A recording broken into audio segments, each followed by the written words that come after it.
There was once a time where you would come back home and there was one thing on your mind, loading up your game and feeling that inner excitement, that buzz as you knew it was going to be an evening of joy, laughs and of course, grinding. I spend many of my days booting up my PC, browsing through some games only to shut down my PC and go back to petting my dog, or sometimes I would force myself to play a game only to last about an hour before switching everything off and going back to my normal life. Whether you played single player games, MMOs, multiplayer competitive games, we all had something in common, and that was enjoying video games. I'm partly making today's video because I haven't been uploading much on the channel because I'm going to be honest, I'm completely burnt out on video games. There are so many good games out there right now, and a lot of the time people make the excuse that there are no good games out, hence why gaming is boring, but I've come to the realization that that's just an excuse for how we truly feel deep down inside. So the question is, why are video games no longer fun? And ultimately, what can we do to change that and enjoy video games like we used to back in the day? Most of you guys watching this video are probably between the ages of 16 to around 30. Some of you might be a little bit younger, but most of you watching have experienced what gaming used to be like back in the day. And the first reason why I think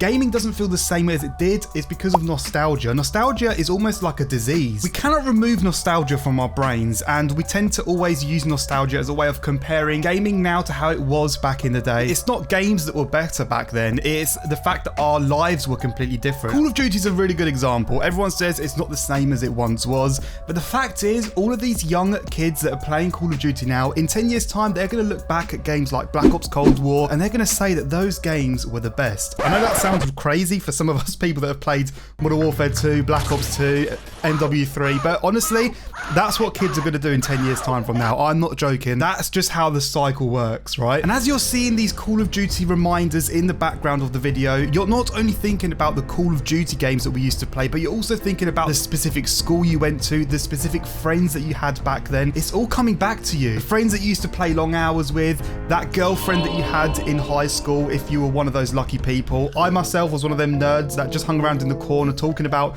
who's going to buy the first door on Zombies tonight. That was just me. But ultimately, nostalgia tricks us into thinking life was better back then. Now, you might be a younger person watching this video thinking, well, I'm very young and I still don't enjoy gaming as much. The reason why a lot of us are feeling like this is because of dopamine. Dopamine is a type of neurotransmitter. It allows you to feel pleasure, satisfaction, and also motivation as well. And with dopamine, the more you do that exciting thing and the more you abuse it, the less you start getting that dopamine effect. Many of you guys watching this have had your dopamine levels decrease naturally over time. And is there anything we can do to sort of have them in dopamine levels back, where we jump on a game and just feel that excitement and make us want to return to have that excitement yet again? The only way you can do this is by taking a huge break, and I'm not talking about a few days, I'm talking about a long period, and ultimately a lot of us aren't going to do that. But there is another thing that I've discovered. You can try and expand upon your genre. If you enjoy first-person multiplayer games, try expanding to MMOs. I mean, I've been playing MMOs more recently. Lost Ark is a new one that's come out and I've been really enjoying it, and you can get hooked on a different genre of game, and it could re-trigger that dopamine effect. But I think the number one thing we need to stop doing is comparing gaming to how it used to be, because it wasn't all fun,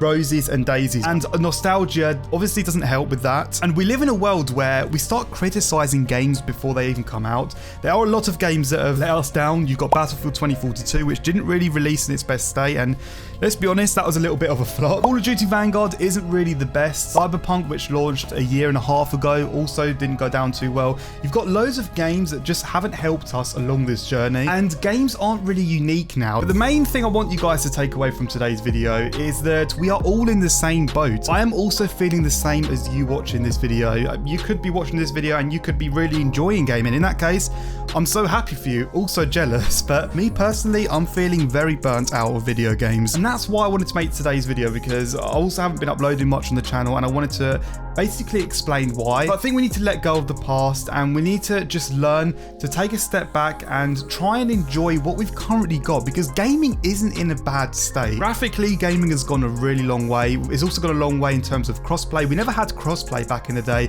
Now you can play with friends on different platforms. There are a lot of things people forget about in today's current day and age of gaming. We need to also accept that we're never going to get that feeling we once had when we first started playing games. But yeah, be sure to like the video, subscribe, come and join me, as I'm sure a lot of you guys are in the same boat as me. And hopefully this year, it's going to be a better year for video games. Hopefully, anyway.